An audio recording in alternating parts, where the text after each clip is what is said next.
If you're getting into an on-court fight, who's the one player you want on your team? And then it's a question of like which one of our starting 5 guys outside of Tatum and Brown are going to kill you tonight. When I went and saw Anthony Edwards, you watch him on TV and you're like, that's a really good basketball player. And you go see him in person and you're like, oh my God, that's a transcendent basketball player. He's like a Hulk. That guy's strong. Leave him alone. For some reason, the first face that I see after we get off the podium and then I start walking back to the locker room, the first face that's standing there is Michael Olowokandi. I was thinking about something recently, Jason. Mm-hmm. I was sitting there talking with Laramie. Okay. And Laramie has this, she has a great number of habits that she will do, like little tiny odd things. A little finger wave. Yeah. If you're watching, watch a show on YouTube and you'll see me do this with my fingers. Shout out YouTube. That's that sort of ties into what I'm about to ask you about, because I do this sometimes when I'm like, I'm trying to find a word. But Laramie has a thing, a little habit that she does where if she's just sitting there thinking about something, right? Just like she's sort of staring forward and she chews on the side of her lip, just like chews on it a little bit, right? And I could probably list you 25 things like that Laramie does, because we spend a lot of time together and we've we're married and whatever. That's what happens when you're around a person. And then I started thinking about, I've known you for, we talked about it before, like 9 years or something like that, right? But our relationship is it's digital.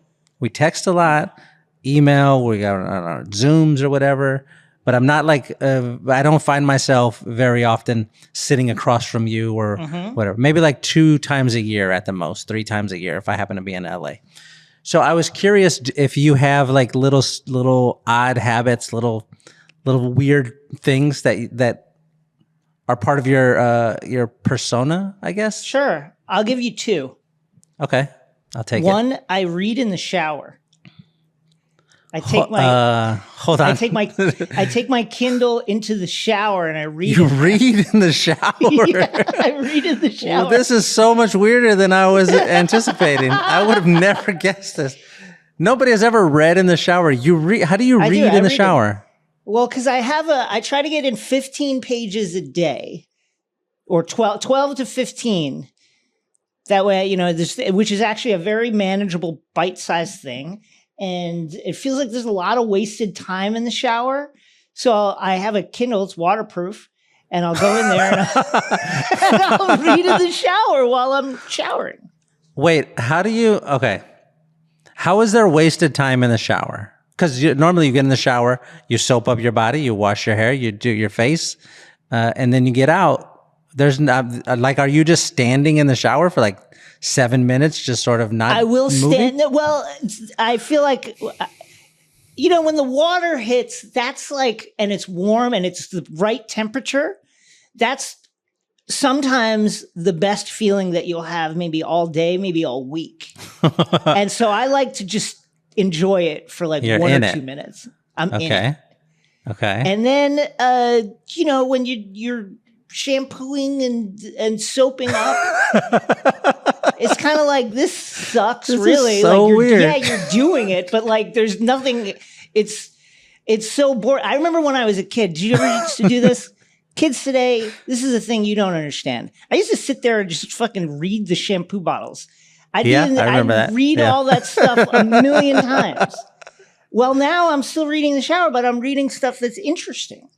So you're just like reading Game of Thrones? And I've got my Kindle in my left hand, and I've got the loofah with the soap on it, and I'm going. That's incredibly efficient. That's very efficient. All right. What's your second one? I don't even think we need a second one now that I know this about you. I've never farted. Yeah, okay. I don't believe that. Never, ever. Never once in my whole life. All right. It's never. Both of these sound like lies. There's been noises, but it's always like the dog or wind or a car outside, or I dropped something on the ground or my foot scraped against the floor, but it's never been me. I've never, ever, ever farted, ever. My dad used to say... That's my second habit. My dad used to say it was a carpet frog. Did you hear that carpet frog? What? What are you talking? There's a carpet frog in here. Okay. All right, Dad. What habits do you have? What's a habit? Certainly nothing as strange as yours. Mine feel like I feel good about mine now. Okay. You make me sound I'll give you a freak. Okay. Yeah, reading in the shower. Nobody else has ever done that. You're the only person ever in history who was like, you know what I need in this shower? A pioneer. Book. Yeah, you're a pioneer. You are a pioneer. So I'll give you two since you gave me two. One for me is I do not like odd numbers. Nothing in my life is odd number. Like if I'm watching TV, the volume on the TV is always 10 or 12 or 14. It's never 11 or 13 or 15. Same with the temperature in my car. It's always 70 or 72 or 74. Right. Same with the AC at the house. For some reason, I don't like it. I don't like it. Okay. There's no reason why. It's just always been like that. Just OCD, just undiagnosed OCD. Yeah. And then another one, maybe slightly more weird, is that I have to step on things a certain way. Like okay, so at the airport, the San Antonio airport, you've of course got like it's just like a regular walkway, but every 10 or 15 feet, they've got it's like a metal, like they put a strip over to I know what you mean. For the connecting pieces. Right. Don't step on that. Yeah. And no, I have to step on that, but I have to step on it. I have to step on it as such that the back of my foot hangs off of the back and the front of my foot steps over the front. And if I don't do it, then I stop and I back up and I do it until I get it right. And then I keep moving. Those are my two weird ones, but I don't think those are as weird as reading in the shower and having never. You don't think farted. that's all right? That's okay. No, I don't think so. But I'm happy that I know that about you. I feel like I know you a little bit better now. You want to start the show? Let's start the show. From Wondery, I'm Shea Serrano. And I'm Jason Concepcion. And this is 6 Trophies.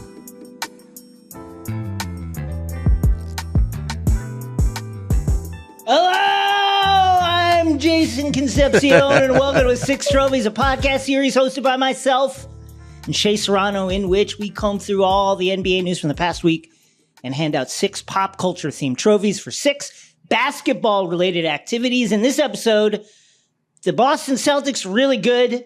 The Miami Heat get mad. The Clippers get a rebrand, all that and more. Let us hand out some trophies.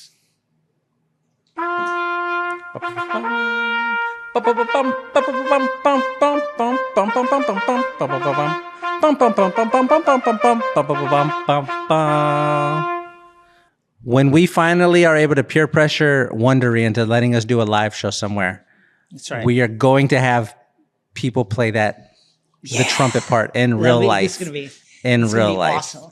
Like on either side, the band is like on either side, and we come. They're going to be on both sides. Yeah. That's what we're going to do. Tell Jeff Bezos to open the checkbook, baby. We need real life trumpets. I'm very excited about somebody who listened to this show for the first time, an NBA and pop culture podcast, and then they turned it on and they heard 7 minutes of just weirdo talk. Nothing basketball related. I'm sorry about that. I thought I was going to be able to find a way to tie it back to basketball, but I just couldn't get there. I just couldn't do it. We do 2 sets of trophies, the big trophies and the little trophies. The big trophies are first. These ones are the same every week. First up, the Denzel Washington and Training Day Trophy, given out to whoever it is who had the best overall performance of the week. This week's winner, the Boston Celtics. Man, they're good, folks. They're good, folks. They're good. We hate to report it. They're good. They're real good. 45-12. They're just miles ahead of everybody in the Eastern Conference. Best record in the league. And they went up against my notably hobbled New York Knicks, but still, like the levels better that they were it was disconcerting. They're just so good. They have so many guys. They have so many different ways they can take you out of your game.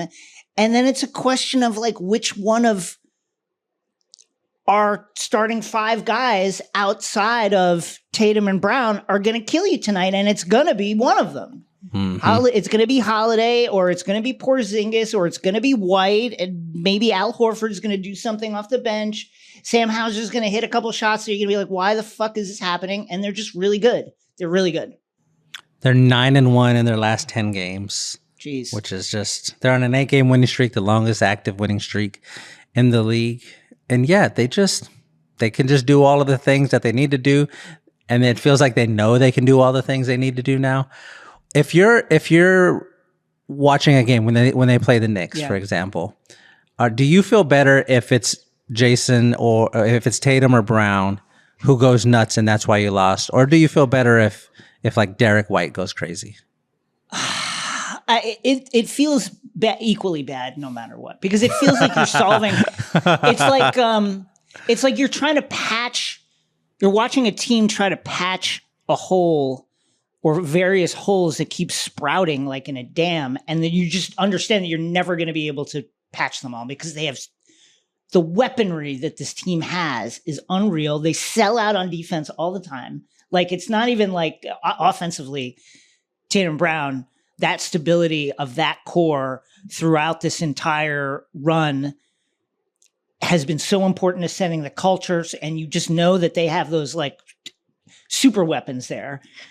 But they do all the little things now too. And then with Porzingis, I think that was honestly the toughest one. Is Porzingis now on his, the best Knicks draft pick since Ewing, a stellar start to his Knicks career, then wanted out, which was very painful at the time. And honestly, looking back, I get it I get it. I get why you'd want to not be there under the Scott Mills regime. It was very chaotic at that time. But now he's on his maturity tour, which makes it worse. Almost be an asshole about it. Or be like, fuck the Knicks. That was fucking shit. Now he's like, well, you learn a lot as a young player. You want it to be all about it. Now he's like, mature. That makes it worse. It does make it worse, yeah. He had that great quote after the game because he got booed when they introduced him. He did get booed. Of course it is like... He says, I prefer any kind of emotion over no emotion. And it's just like, ugh, this guy, that's the thing that a person says when they know they got the best of you. Like, they know they got the best of you. It's just like, just sticking the knife in there. I always hated it the most when it was a role player who got hot. Like, the Spurs and Lakers had that rivalry in the early 2000s, right? Kobe and Shaq would show up in San Antonio, they'd be playing, and one of them goes nuts. Fine, it's fucking Shaquille O'Neal or it's Kobe Bryant. You're not gonna stop those guys. Those guys are those guys. But when like Devin George would get hot or Derek Fisher, I'm like, you gotta be fucking kidding me. He's got 22 points. Are you fucking kidding? I'll get so mad. Come on, this fucking guy. Like, oh my god, it was it was terrible. I hated it. You look at the numbers for the Celtics, and the ones that are worrisome, and I mean worrisome if you're not on the Celtics team. Right. I mean, if you have to play against the Celtics, they're first in the league in rebounds per game. They're first in the league in 3-pointers made. They take a lot of threes. They're first in their criticism of them. It's they take too many. They're first in net rating, and then they're second in the blocks per game and third in defensive rating. Like, it's just like what. I don't know how you beat them. That said, they're a monster. That said, are they going to win? Are they going to win, Jason? Is this season championship or bust?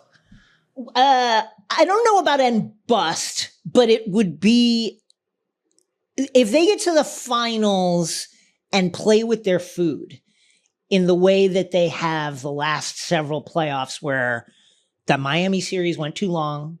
Okay, shouts to Trey Young, who got molten hot in that series. But that should have been over way quicker than it was. The Heat series is a thing that I think should be studied by coming generations to try and figure out how that Miami Heat team got away from the Celtics. But they have this, people have called it entitlement, people have called it lack of focus, but they do seem to lack in key moments this kind of killer instinct, this like, it's almost as if they are aware of how good they are and they're waiting for the other team to just acknowledge it. Like, okay, you guys are great. We'll stop playing now. And if the other team never does that, it's a problem. So I think that's still the question mark for them is, will they come and just tear a team's spine out from jump, no mercy? Right. Or will they kind of like let off a little bit? That's the question. One more thing before we go to the next trophy. Sure. Zuri put this in our notes doc. I thought this was wonderful. Derek White owns an NBA best plus 75 in clutch time minutes and is the only player in the NBA to compete in at least 80 minutes in the clutch without committing a single turnover, which is Derek I'm so White. Mad they got him. He's a winner.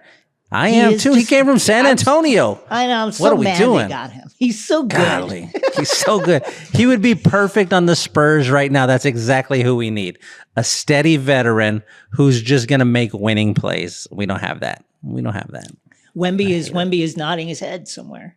Wemby is nodding his head. Zuri, play the music, Zuri. Next trophy. Lauren Hill, you might win some, but you just lost one trophy. Given out to the player team who had the worst performance of the week. This week's winner in a surprise pick. I was surprised they landed here. The Golden State Warriors. It's not Why? Not technically. It's just that they haven't beat the Nuggets in 2 years. That's what it is. I think it's 7 or 8 straight losses to the Nuggets. It's too many. 7 straight, 10 out of 11. But I was watching that game Sunday, and the Warriors were feisty. Clay had turned back the clock a little bit in the first half. They looked good. But the Nuggets, and the Nuggets, though, they have this. They're sitting in third right now in the West, but they have that thing that like former sitting champions or teams with a championship pedigree have, which is you wait for them to just flex and kill the team. And then that's what they did. They went on like a 14-0 run. Jokic just bamboozled everybody with passing, with posting up, with heady plays, with steals, another triple-double now. What is it, like something like 26, 16, 15? And just and then they just flexed on him. Ran the 2-man game with Jamal Murray down the stretch, which is like watching two guys with like a telepathic connection. And they can turn it on when they want. And when they do turn it on, it's like a nuclear bomb just went off. They killed the Warriors. And it seemed like the Warriors were a little bit dispirited by it. Yeah, for sure. Because they're up by 16. And you're like, we got them. We figured it out. And then turns out, nope. You start hearing that Jaws music, and here they come. Jokic had 30. It was 32, 16, and 16. Oh my God! For his third straight triple double, his 18th of the season. Oh my God! This guy he's ridiculous. He's. Have you ever seen him play in person? No, that's a real sadness in my life. So you watch a player play on TV. And they're like, that's a pretty good player. And then you go see him in person and you're like, whoa, this player moves incredibly, right? Like when I went and saw Anthony Edwards, you watch him on TV and you're like, that's a really good basketball player. And you go see him in person and you're like, oh my God, that's a transcendent basketball player. Just the way that he's moving around on the court, the stuff that he's doing. You watch the Joker on TV and you're like, how is he this good? And then you go see him in person and you're like, how is he this good? It's just... You don't see it until he's doing it. You don't realize it until somebody puts a clip together. There's that great clip that's going around on Twitter, and it was like a 45-second thing of the Joker just like messing up stuff for the Warriors, like on a drive, reach in and knock the ball away or knock a lob away, or like you don't notice it until somebody puts that collection together. I love that guy. I love him so much. And you could tell. That's a guy that Draymond never tries any like outside of the game gamesmanship stuff with, and that's because notable. He saw that Morris man get laid out. Oh, and Morris man was in his bed for the next like 3 months. We did not see the Morris man again for a while after that. And it's just like the Warriors have been playing well lately, right? They finally like kind of got a formula that looks good, playing very small. Pajemski getting major minutes. But this was like one of those measuring stick games where, because, where are the Warriors are sitting in 10th. Now, a lot can happen in that bottom of the West, but having to come up through the play-in and potentially play either the Timberwolves, the Thunder, or the Nuggets in the first round, or even the Clippers is like... It's intimidating. It's rough, and I think this game really showed that that is a far distance to get across. And for a Warriors team that I think still thinks of itself as like a great team, they won the championship a couple years ago. Yeah. If they win the championship this year, what does that, like, number one, how 1 to 10, how ridiculous is that? Number two, what does that do for the Steph Curry rankings? I went back and I looked through basketball and other things, and I had a section in there where I think I listed him at the time. This is I wrote it in 2016. I said, at this moment, Steph Curry is the 8th best point guard in the history of the NBA, right? He's 8th. Mm-hmm. But only point guards I'm talking about, not all players. Yeah. He's the 8th best point guard. If he wins a title this year, now we're talking like 8th best player of all time, is what it feels like to me. But I was curious where you have him if they win it this year, another ring. First of all, it would be insane, right? It would be the lowest seed that we've seen win a title ever, and it would be reminiscent of the second Houston Rockets title in the 90s when it was like they were kind of dead throughout the season and they made the trade for Clyde Drexler, kind of scuffled into the playoffs, then won out without having home court advantage, and then won the title, and then the famous Rudy Tomjanovich, never doubt the heart of a champion. Yeah. Underestimate. Never underestimate the heart of a champion. I think it would be way better than that, but it would be like that. It would be like that, but obviously orders of magnitude better than that. Next trophy, the Dominic Toretto, I live my life a quarter mile at a time trophy, given out to a person or team who made a short-term decision with no regard for future consequence. This week's winner, Miami Heat players leaving the bench. Don't come off the bench. Don't get off the bench. I guess Pelicans players too. Don't leave the bench. Don't leave the bench. Don't do it. Will you give us a recap of what happened here during the Heat-Pelicans game? Sure. Well, it was a heated couple of days in the NBA last week with some confrontations around the league. A lot of confrontations. So Zion's going in for a layup. He gets wrapped up by Kevin Love, who takes him down. That looked like a standard wrap up, and the guy falls down, but he wasn't like throwing him down. He was holding him up. Nothing. He was pulling him up. It's Kevin Love. Then for some reason, in the background of that, Jimmy Butler and Najee Marshall. So I don't know what was said, but Jimmy pushes Najee around the neck, which is a no-no. Nope. Guys, don't do it. Nobody They don't like it. They don't like it. Najee took exception and like pushed Jimmy around the neck back, and then you have stuff happening all over the court. And then just when the funniest part of it was, then in the background of that, all of a sudden you see Thomas Bryant like punching Jose Alvarado in the head. Yeah. And like the punchers are going 45 degrees down because Alvarado big guy is versus so little guy. smaller. Big guy versus little guy. And it starts all over again. And now the players are coming off the bench, which again, kind of inspired by a lot of the antics of the New York Knicks in the 90s, was a thing that the league put in to stop fights from escalating into these Donnybrooks. And it happened.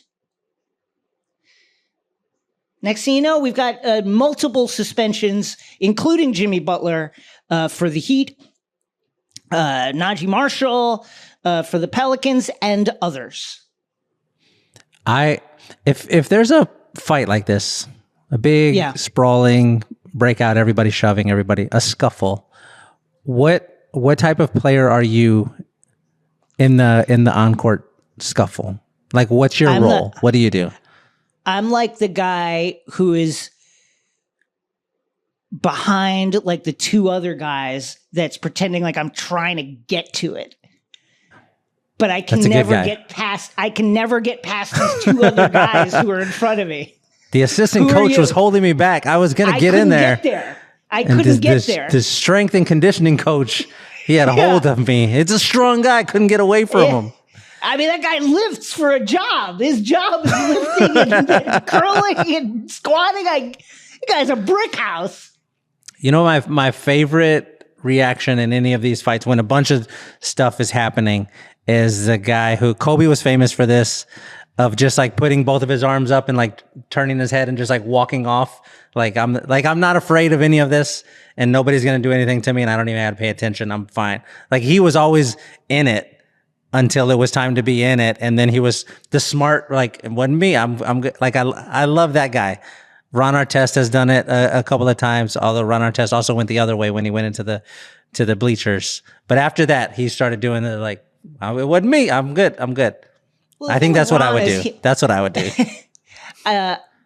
Ron had the reputation too, where he didn't get in fights because guys just saw him and were like, "Okay, I'm good. I'm good." As soon as you turn around and it's Ron Artest, never mind. Like, I feel fine. I feel fine about it. How you doing? Good. Okay. If you're getting into an on-court fight, who's the one player you want on your team? Just as like not for whatever reason. Current player in the NBA? Current or anytime. James Johnson, man. James Johnson. Bloodsport. Because Bloodsport. I mean, the guy's nickname is Bloodsport. His nickname is Bloodsport. That's a good pick. He's the consensus like of. You often hear players say, "Yeah, James Johnson, man, don't play with him. Don't do it." I think I want on my team. I want Steven Jackson. I want to no questions asked. Oh, you're fighting? Then we're fighting. Like I want that guy. I want Steven Jackson. He's like a Hulk. I've never seen Steven over his career. He's never been like a violent, like I'm going to elbow you guy, but he's the guy. I've never seen a dude take the punishment that he takes that you see the blows and it should like floor the guy. And he's just like, what was that? I didn't feel it. Yeah. And you're just like, okay, that guy's strong. Leave him alone. One of my all-time favorite San Antonio Spurs. He was on our 2003 championship team. And it was him and Manu had become like best buds during that run. And man, I loved him. Fiery guy, crazy guy. Great. He will defend you to the death and then get suspended for the whole year. Yeah. Just because he's your friend.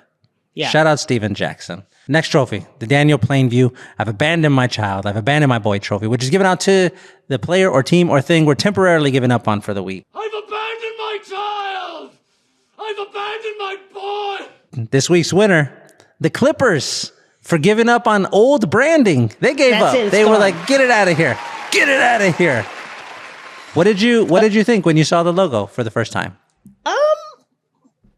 I like that they connected it back. Yeah, I like that they connected it back to their old kind of nautical origins. Reminiscent of the San Diego days and a hobbled Bill Walton, a great story on ESPN.com by Zach Lowe on the entire rebrand and the kind of like thought that went into the rebrand. It's a little busy for me. It's a little busy. I think it needs to be a little bit more simplified. I think there's too much detail. There's like a little basketball detailing in the bottom of the boat, and then it takes a while before you notice the sea around the boat. But I like it. Overall, I think that this is a great idea. The jerseys look great. The jerseys look so good. I love the script on the jerseys. Mm-hmm. The color scheme is really sharp and it pops. And I think this is, it's just a thing that they need to do. It's well past time that they do something like this, and moving to a new building, it makes sense. Congratulations to the Clippers. Great idea. When I saw it for the first time, immediately I hated it. This is awful. Just a logo, right? But then the more I looked at it, I'm like, wait, do I like this? I think I kind of like this. I kind of like it a lot. You start noticing all the stuff in there. But I have since crested over that hill and I'm coming back down because I'm feeling exactly what you're feeling, which is it's a little too busy. It's a great idea. cool to like have a strong ship in there. It's never been done. We got lots of animals and other things, but like a ship, that's cool. Like a tough boat, cool. But tough boat. A tough boat. I love a tough boat. I give love me the a tough boat U571. Yeah, any sort. Give me a tough boat, master and commander boat. Like go for it. You know what I mean? But I do love the jerseys. I think they're beautiful. As you're saying, I think this is a great idea. You're going into a new arena. We're gonna have all new stuff. They're trying to build a thing, and it's admirable and it's fun to like get to see it happen. And I'm excited about it. A Clippers question for you, because we have now at this point this is another iteration of the Clippers. There was a period when they were horrible, and that was like what they were known for. And then they got good for a bit, and then they've gone up and down and whatever. But all of these different versions of the Clippers. Who are the 3 players that come to your mind when you just hear the name Los Angeles Clippers? Give me the 3 player. Every team has 3 players. Blake Griffin. 1. Okay, you're going Lob City Clippers. Lob City, because I just that was like a transcendent Clipper team. That was a Clipper team. Like, if you liked NBA basketball, you kind of checked in on them because you never knew what you were going to see. It was just spectacular on a night-to-night basis. Exactly correct. That's the first basketball game I took the Twins to go see. We were living in Houston. Yeah. They were dunking everything. Blake Griffin was dunking everything. And I was like, well, I want to go see this in person because of exactly what you're talking about. He's going to do something maybe we've never seen before. Yes. I want to be there for it. I like that pick. Okay, go ahead. Sorry. Mark Jackson. Now I know that Mark Jackson didn't have. I know that Mark didn't Jackson.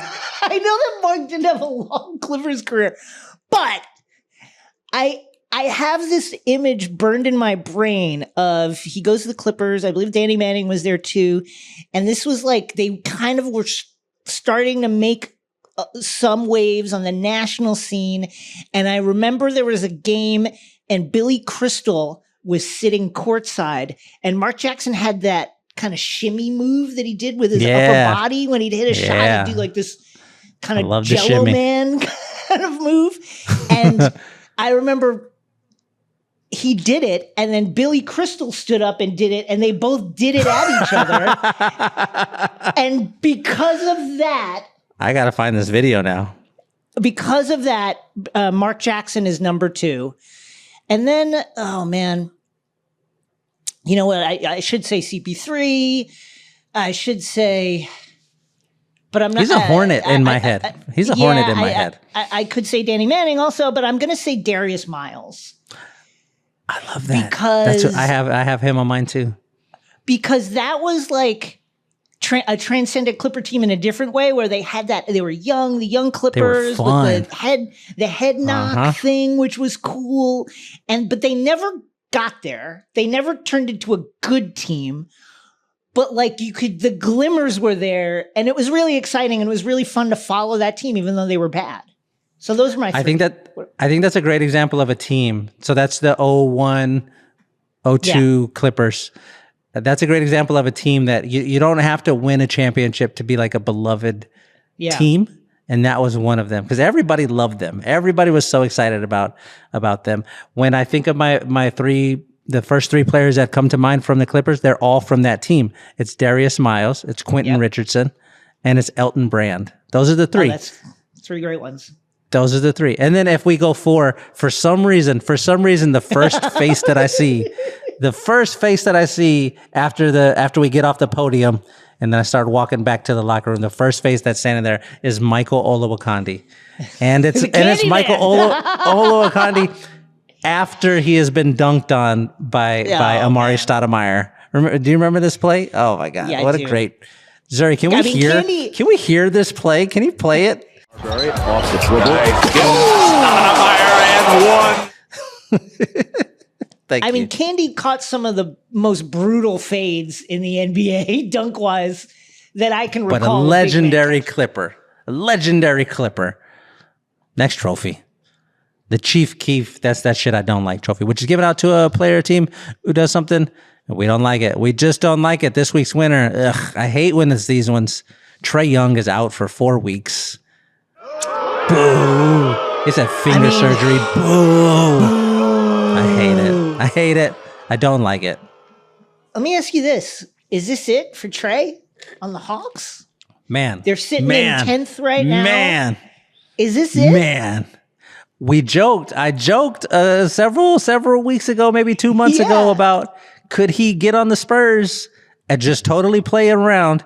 And then now you're starting to hear that maybe he wants to go to the Spurs. The Spurs have certainly reached out about him. He had a quote during All-Star Weekend.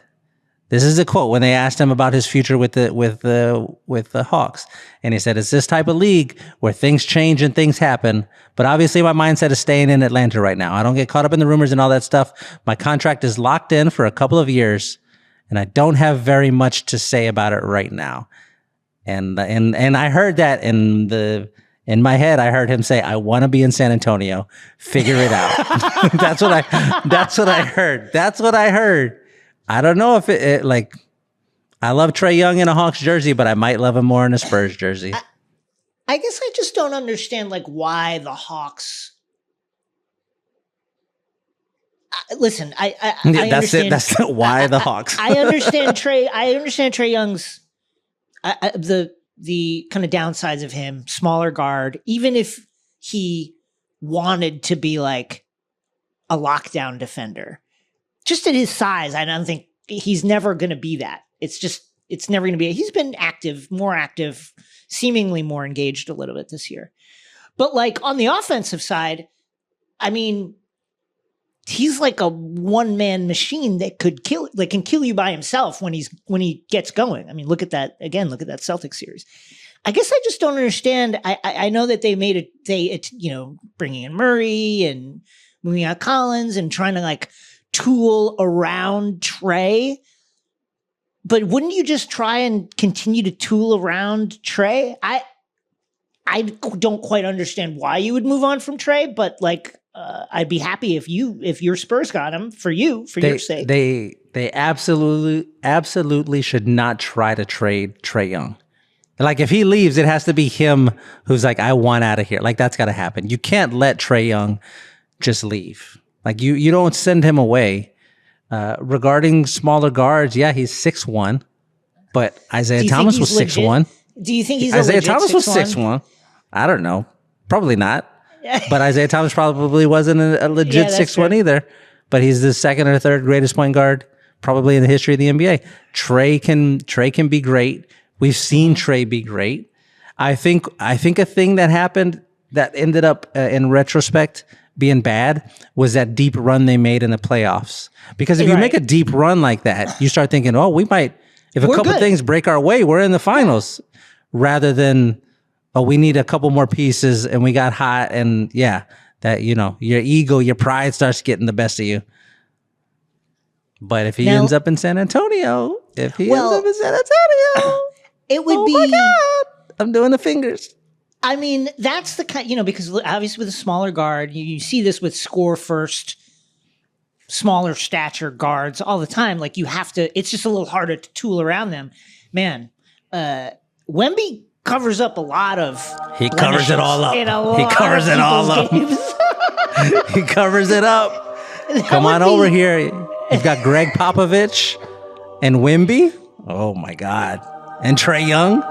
That's a three. That's a three right there. Let me ask you one more question before we move on to the next category. Who, if you have to guess right now, who's going to be the next star player to win a title with a team that drafted him? Luka, Anthony Edwards, SGA. I guess. Who's going to do it? Wemby. I think it's going to be Tatum and Brown, probably. They could do it this year. I think Tatum and Brown. I mean, does Tatum count because of like the draft day kind of moves? I count it. So that counts. Yeah. Yeah, that counts. So Tatum and Brown, I'm going to say, are the guys because they could do it this year. They can probably do it next year. They're going to be in the hunt for a little while here. And, regarding the Thunder, I think you just need to see, like, obviously they're unbelievable. And with several statement wins last week, one over the Clippers. And I just need to see it you just need to see it in the playoffs before you understand what they are. I'm going Anthony Edwards. Give me Anthony Edwards. He hadn't let me down yet. Next trophy. The Step Brothers Catalina Wine Mixer Trophy, given out to the thing we're most excited about for the upcoming week. This week's winner, the conversations around the MVP race, baby. It's time. It's getting serious. It's getting serious. It's getting serious now. Talking about it. It's real now. Who are your top 3 MVP candidates right now? It's the same. It's the same people everybody has right now. It's Luka. It's Wemby and it's Trey Young. Those are the.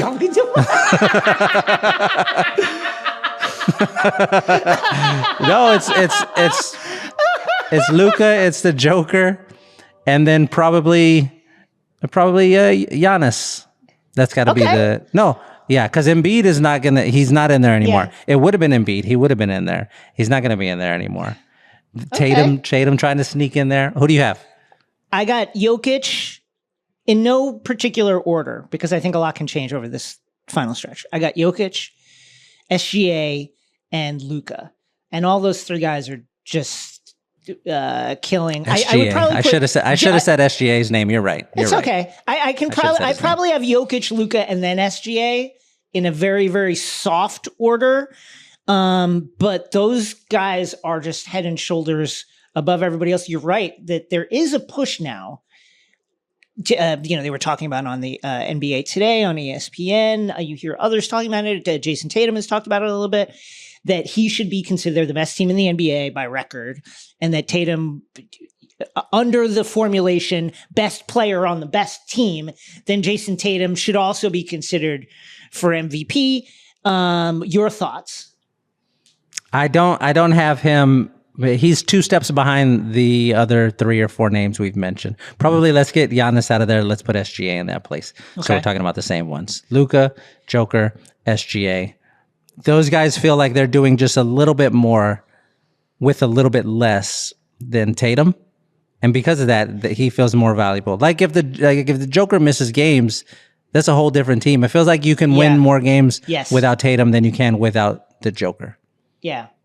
Same thing with the Thunder. I think SGA is the same thing, where he is the kind of the standard bearer for a very, very young team who looks to him to settle things down when they get into, like he's the guy, the real culture setter, and is just killing.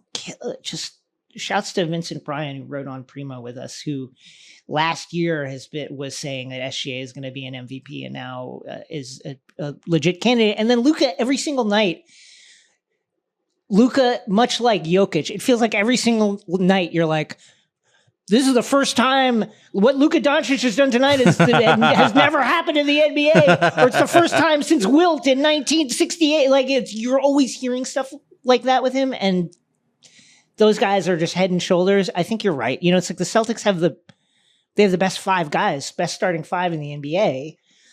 And you could argue that they have the best 1 through 6 in the NBA, but the strongest 1 through 6.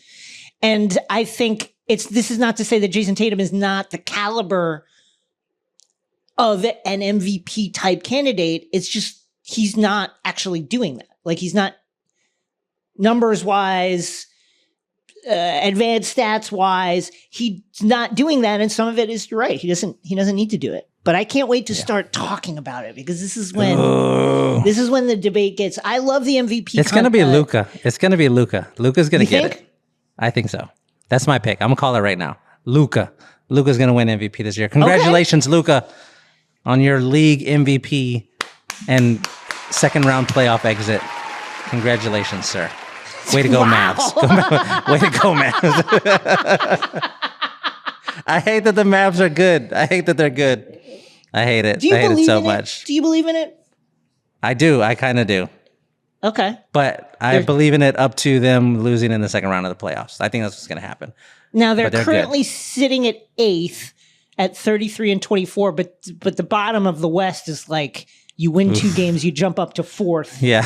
You lose a game, you drop to 6th.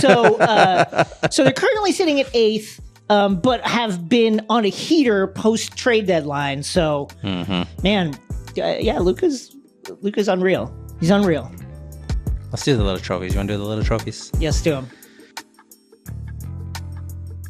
These ones change each week and are situation specific. They're for the smaller storylines that we want to mention, but don't need to get all the way into. My first little trophy, the Smokey and Friday. Man, I got mind control over Debo.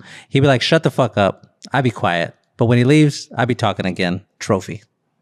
Man, I got mind control over Debo. He be like, shut the fuck up. I be quiet. But when he leave, I be talking again. In all sincerity, no like hyperbole, no exaggeration, no joking around, Chris Tucker should have been considered for an Oscar for his performance in Friday. Yeah. One of the funniest stretches of an entirety of a movie that we've ever seen. You got to get. He should have been nominated. Anyway, the winner of that trophy to the. We were just talking about the Mavs. Let's give that trophy to the Mavs fans who called KD a bitch during the pregame warm up in Dallas. What is that? Come on, guys. And then he hears them, turns around and goes over there, and they immediately were like, we were just joking. I listened to your podcast. Yeah. Like, we should be friends. Like, you look like morons. What are we doing? Yeah, Don't do that. Don't do that. Idiots. Don't do that. My first little trophy is the first combined little trophy Oh, wow. of History. the season. It's the Greg Popovich, This Isn't Who We Are / Hawthorne Heights, This Is Who We Are trophy to... Can we stop all the booing and let these guys play? It's got no class. It's not who we are. Knock off the booing. To Evan Fournier, who returned to Madison Square Garden as a member of the Detroit Pistons after his stint on the Knicks bench, unhappily on the Knicks bench, and he was received with boos from the crowd, which I thought was both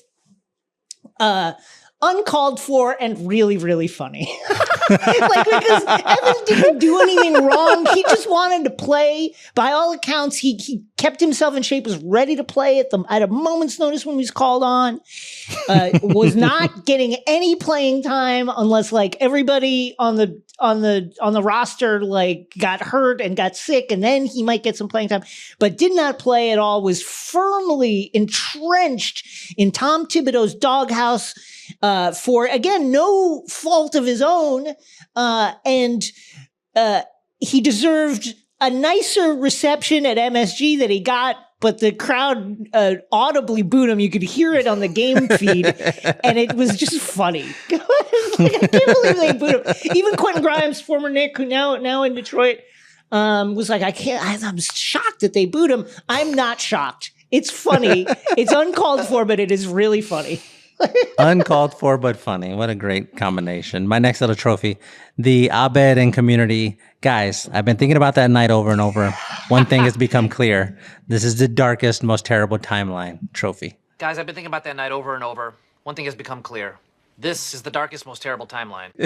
To Chauncey Billups for saying that LeBron's whole career would have been different if the Pistons had drafted Carmelo instead of Darko. His whole career, if we get Carmelo...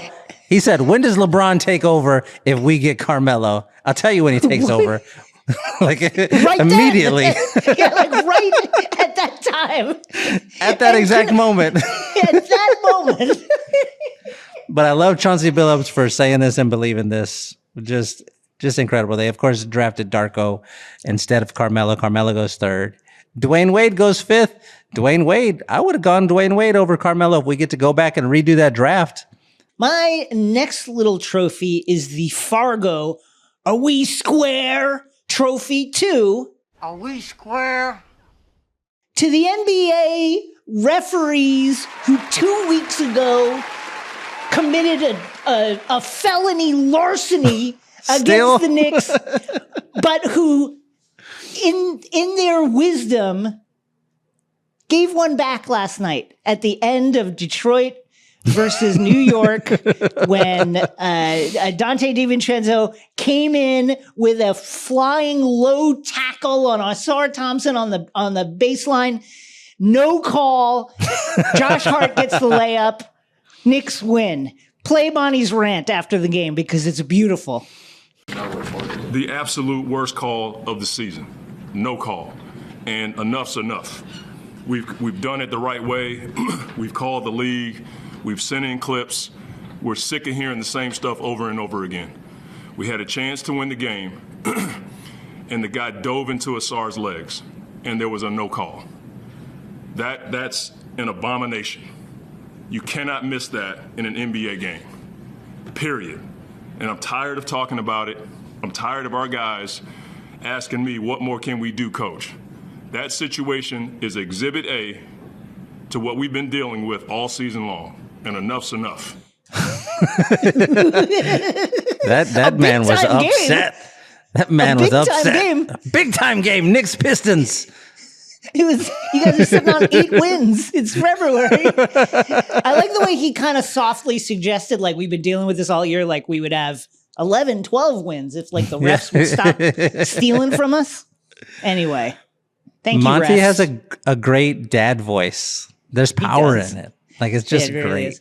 Great. I love the way he, especially when he says, like, my guy's asking me, what more can we do, coach? My last little trophy, the Paco and blood in, blood out. It's okay, Jefito. You can cry if you want trophy. It's okay, Jefito. You can cry if you want. Oh, what a great movie. What a great moment. To Paolo Banchero for crying in his post-game press conference after he hit the game-winning shot. You can cry if you want, Paolo. Against the Pistons. You can cry if you want. I was so happy. Like those sorts of things just make you just automatically like that player 25% more because you understand how much he cared. We saw it with Jalen Brunson earlier this season. We're seeing it here with Paolo. It's great. Give me more of that. Give me more. Give me guys who care. My final little trophy is the Q in Skyfall. 007, I'm your new quartermaster trophy. To 007, I'm your new quartermaster. Jaime Jaquez Jr. for big boying the Miami Heat over the Sacramento Kings to the tune of 26 points, 5 rebounds, 2 assists. Like, put him on his shoulders with multiple teammates out because of the aforementioned leaving the bench fight against the Pelicans. And man, he cooked Sabonis, like cooked him real good, like grilled him up. Troubling stuff if you're a fan of the Sacramento Kings and you never know what team is going to show up and when. But man, Jaime Jaquez Jr. broiled those dudes and looked like a bona fide stud in that game. Wow. Great final little trophy. We did it again, Jason. Another perfect episode. I love it. I just am so proud of us. I'm so proud of us. I'm so proud of you, you weird man. I'm so proud of you and your clear symptoms of OCD, but you're making it work for you. We close every episode just by saying the names of underappreciated old basketball players with no context at all while the theme music carries us out. Zuri, will you play the theme music, please? I'm Shea Serrano. That's Jason Concepcion. Producer Zuri in the shadows making the noises. See y'all next Wednesday. John Sally. Ooh. Chris Gatling. Oh, nice one. John Long. I'm going all Pistons this week. I'm going to do this for you, Avery Johnson. Yes. Little Vinny General. Johnson. Vinny Johnson, the big general. Jerome Williams. William Bedford.